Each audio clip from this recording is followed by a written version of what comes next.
ဖျားကုံတော်ပွားများခြင်းအကြောင်းကိုပုံမြင်လေးတစ်ပုဒ်နဲ့ပြောပြချင်တယ်ရှင်။ရှေးတုန်းက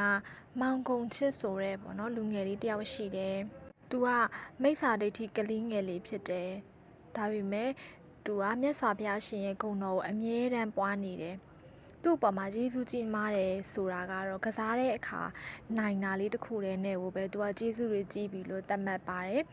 လောကီကောင်းကျိုးလေးပါပဲကလေးဆိုတော့ကလေးဘာသာဘာဝပေါ့ကလေးပွားကလေးချင်းချင်းကစားကြတဲ့အခါမှာဖျားကုံတော်ပွားပြီးတော့ကစားတာအနိုင်ရတယ်ဆိုတော့ဒီအနိုင်ရတဲ့ကျေးဇူးတစ်ခုတည်းနဲ့ကိုပဲဖျားကိုကျေးဇူးတင်လွန်းလို့မြတ်စွာဘုရားရဲ့ဂုဏ်တော်တွေအချိန်ရသလောက်အမြဲတမ်းပွားများနေတတ်တယ်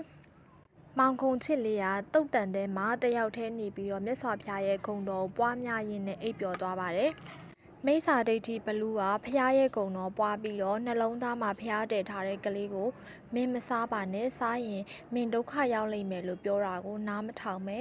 မိစ္ဆာဒိဋ္ဌိဘလူးကကလေးခြေထောက်နှစ်ဖက်ကိုသွားပြီးတော့ဆွဲလိုက်တော့ကလေးကရုတ်တရက်နိုးသွားတာပေါ့နိုးတဲ့အချိန်မှာဘလူးရဲ့ဘာရဲ့လို့သူမသိသေးပါဘူးနိုးချင်းအသိစိတ်ကလေးပေါ်လာတာနဲ့တပြိုင်နက်တည်းနမောဗုဒ္ဓတလို့လှုပ်ခနဲရွတ်လိုက်ပါတယ်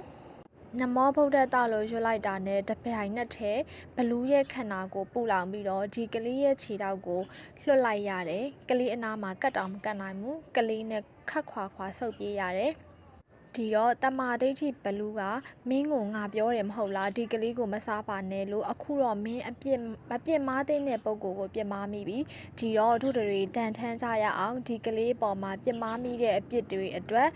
တန်ထမ်းကြရအောင်ဆိုပြီးတော့ဘလူးနှကောင်ကမိဘအသွင်အယောင်ဆောင်ပြီးတော့မိဘအသွင်ဖန်ဆင်းပြီးတော့ကလေးတွေကိုစောင့်ရှောက်နေကြပါတယ်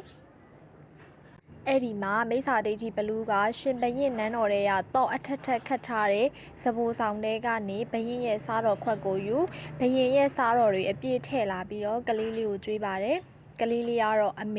အဖေကကျွေးတယ်ထင်ပြီးတော့စားနေတာပေါ့ဘိုက်ပြအောင်စားပြီးတာနဲ့ကလေးလေးကအိတ်လိုက်တယ်မိဘအသွင်မဲ့ဟိုကဖန်ဆင်းထားတာဆိုတော့မိဘလိုပဲထင်နေတာပါ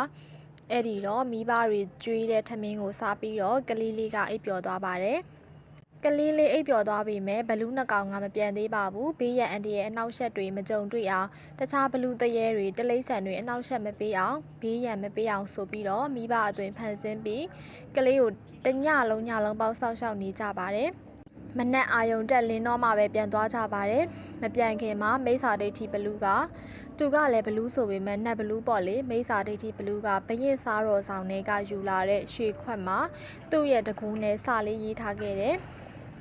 ဒီရွှေခွက်ကိုဒီကလေးခိုးတာမဟုတ်ပါဘူးဘလူးတွေကစပိုးဆောင်တွေက